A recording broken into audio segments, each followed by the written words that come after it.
اور محبت پہ بات آتی ہے تو میں کہتا ہوں نہیں، کہ محبت سے پہلے مجھے بتائیں گاڑی بھی چلا لیتے ہیں؟ جی یہ الحمدللہ، آپ نے بھی بتائی ہے خود ہی. جی الحمدللہ. لیکن ابھی آپ انفارچونیٹلی خود گاڑی چلا کے آئے؟ میں اپنی گاڑی خود ڈرائیو کر کے آیا ہوں، یعنی قانون کو ہاتھ میں لے کے آیا ہوں، کیونکہ قانون جو ہے نا، میں کہتا ہوں کہ میرا جذبہ مجھے غیور بنا دیتا ہے، تیرا قانون مجھے معذور بنا دیتا ہے. جس کے 2 ہاتھ نہیں اس کو لگا دو پھانسی، میرا یہ سچ مجھے منصور بنا دیتا ہے. بات یہ ہے کہ باہر کے جو ممالک ہیں وہ حوصلہ افزائی کرتے ہیں اسپیشل پرسنز کی. وہ ایک اسپیشل پرسن لڑکی تھی تو اس کو انہوں نے ہیلی کاپٹر کا لائسنس ایشو کر دیا، اور ہمارے ہاں کہتے ہیں نہیں جی ان ویلڈ کیریج کا آپ لے لیں تو ہم آپ کو گاڑی کا لائسنس نہیں دے سکتے. کیوں؟ سوال یہ پیدا ہوتا ہے کہ لائسنس جو ہے وہ اس شخص کی جو اہلیت ہے اس کی سند ہے، نہ کہ اس کی جسمانی حالت کی سند. بائیو میٹرک کا مجھے بار بار ایشو آتا ہے قدم قدم پہ، تو بائیو میٹرک تو آنکھوں کی سکیننگ سے بھی ہو سکتی ہے. یس، ٹھیک ہے، آنکھوں کے ریس سے جی. بائیو میٹرک ہوتی ہے. لیکن ہمارے نادرا کو یا ہمارے بینکوں کو یہ کب عقل آئے گی؟ میں یہ سخت لفظ بول رہا ہوں معذرت کے ساتھ، کیونکہ میں اس کو فیل کر رہا ہوں. میں اس کو اپنی مطلب روزانہ اس معاملے میں اگر میں تل مرتا ہوں جس کے جذبے کی لوگ مثال دیتے ہیں، تو جو ایک عام آدمی ہے جو وہ اتنا زیادہ موٹیویٹڈ نہیں ہے، اس کا کیا عالم ہوگا؟ سر بتائیں، یہ پلیٹ فارم اسی لیے ہے تاکہ آپ لوگ اپنی شکایتیں، تکلیفیں بالکل میں یہ عوام الناس کی جو اسپیشل پرسنز کی یہ جو تکالیف ہیں وہ میں آپ کے چینل کے تھرو حکومت وقت سے میرا یہ مطالبہ ہے کہ خدا را اس پہ بھی کچھ تھوڑا سا قانون سازی کریں، ان کے لیے آسانیاں پیدا کریں، ان کے لیے ہرڈلز نہ بنائیں. ٹھیک ہے، اسپیشل پرسن کہنے سے صرف ان کی تکالیف حل نہیں ہو جاتی. آپ ان کو اسپیشل پرسن کہہ لیں، ہینڈی کیپ کہہ لیں، معذور آدمی کہہ لیں، ان کو آپ ڈیفیبلڈ کہہ لیں، جو مرضی کہہ لیں، جب تک آپ ان کو اچھی نیت کے ساتھ سپورٹ نہیں کریں گے، ان پہ ترس نہ کھائیں، ان کے ساتھ ہمدردی نہ کریں، ان کو معاشرے کا ایک فعال حصہ بنائیں. سر کوئی ایئرپورٹس پہ، کسی کھانے پینے کی جگہ پہ، ریسٹورنٹس میں، ہسپتالوں میں جب آپ جیسے کوئی اسپیشل لوگ جاتے ہیں تو کوئی ایسی وہاں پہ آپ لوگ کو سہولتیں ملتی ہیں، یا ابھی بھی کوئی ایسی چیزیں ہیں جو بہت سفر کرنی پڑتی ہیں؟ بتائیں، اس بارے میں بھی بات کریں. اصل میں بات یہ ہے کہ یہ ساری چیزیں ہوتی ہیں فیلنگز کے ساتھ. ڈاکٹر بھی جو ہے نا وہ فزیکلی فٹ ہے، وہ اسپیشل پرسنز کی ان فیلنگ کو سمجھ ہی نہیں سکتا. ان فیلنگز کو اگر سمجھے گا تو ڈاکٹر خالد جمیل صرف سمجھے گا جو بگ برادر ہیں، کیونکہ وہ خود اس کو فیس کر رہے ہیں ڈسیبلٹی کو. تو اسی طرح میں یہ کہتا ہوں کہ جو بھی انسان ہے جو اب میں اس کو فیس کر رہا ہوں ڈسیبلٹی کے، تو میں ان کے لیے کام کر رہا ہوں الحمدللہ. 2005 سے میں کام کر رہا ہوں. میرا ادارہ جو ہے اسپرٹ ویلفیئر فاؤنڈیشن کا میں بانی ہوں، لاہور سوسائٹی لائن کلب کا میں پاسٹ پریزیڈنٹ ہوں اور بورڈ آف ڈائریکٹرز کا ممبر ہوں. تو ہم اگر کام کر رہے ہیں انسانیت کی خدمت کے لیے کام کر رہے ہیں تو ایک جذبے کے ساتھ کر رہے ہیں، کیونکہ ہم اس چیز کو سمجھ رہے ہیں، ہمارے اوپر بیتی ہوئی ہے. تو میں یہاں پہ کہوں گا، ہے تو مزاحیہ سا شعر لیکن اس میں بڑی گہرائی بھی ہے، دکھ بھی ہے کہ جدے پیچھے نیتی ہوئی ہے انہیں خبریں پیتی ہوئی ہے، سنی سنائی میں نہیں کردا، میرے اتنے بیتی ہوئی ہے. تو یہ چیز ہے کہ ہمیں سر آخری میں یہ جلدی سے سن لوں گی، بالکل وائنڈ اپ ہے، مگر 2 شعر کوئی اگر تفسیر کے جلدی سنا سکیں، کہ بہت میرا دل ہے وہ محبت کی تشریح. میں ضرور سناؤں گا کہ محبت کی حقیقت کو حقیقت میں اگر دیکھیں، چلو یہ میم سے تے تک جو بنتا ہے سفر دیکھیں.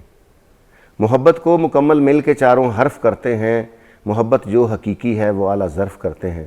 محبت کا محمد سے ہی بس آغاز ہوتا ہے صلی اللہ علیہ وآلہ وسلم. ہمیشہ ہے سے حیدر آپ کا ہمراز ہوتا ہے. اسی ہے سے حسن کا حسن بھی آیا محبت میں. حسین ابن علی نے راز حق پایا محبت میں. محبت میں یہ بے ہے بس بطول پاک کے صدقے، یہ علم و معرفت سب کچھ شاہ لولاک کے صدقے. محبت میں محبت سے یہ تے تطہیر لایا ہے، محبت کی یہاں شاکر یہی تفسیر لایا ہے. ماشاءاللہ، کیا بات ہے. جی آپ اللہ تعالیٰ آپ کو بہت صحت اور خوشیاں، اپنے بچوں کو بھی دیکھنا نصیب کرے، اور اپنی بھی ساری خواہشیں جو آپ کی رہ گئی ہیں وہ بھی اللہ تعالیٰ پوری کرے. اور صحت آپ کو ضروری، میں کہوں گی سب آپ کے لیے صحت کی دعا کریں، کیونکہ جس تکلیف سے آپ نے ڈپریشن سے، ٹرامے سے اپنی زندگی کو پھر بھی گزارتے ہوئے اپنے آپ کو بنایا اور آپ لے کے چل رہے ہیں اپنے آپ کو، مجھے لگتا ہے کہ آپ اچھی مثال ہیں آج کل کے یوتھ کے لیے بھی، جو نکموں کو طرح لاشوں کی طرح گھر میں پڑی رہتی ہیں، اور آج بھی ان کی مائیں اور ان کی بہنیں جا کے باہر کما کے ان کو روٹیاں کھلاتی ہیں، اور آپ کے ہاتھ بھی ہیں، آپ محنت بھی کر سکتے ہیں، آپ کام بھی کر سکتے ہیں، مگر معذور ہیں آپ، اور ان کے ہاتھ نہیں ہیں، پھر بھی آپ لوگ سے بہت بہتر ہیں. فضا علی میں یہاں پہ یہ کہوں گا کہ ڈاڈی رہی تقدیر تے باواں نہیں رہیاں، پر ساڈے لباں تے پھر بھی ہاواں نہیں رہیاں. ਤੇ ਜੇ ਕੋਈ ਜਜ਼ਬੇ ਨਾਲ ਵਧਾਵੇ ਕਦਮਾਂ ਨੂੰ ਉਹਦੇ ਲਈ ਫਿਰ ਔਖੀਆਂ ਰਾਵਾਂ ਨਹੀਂ ਰਹੀਆਂ।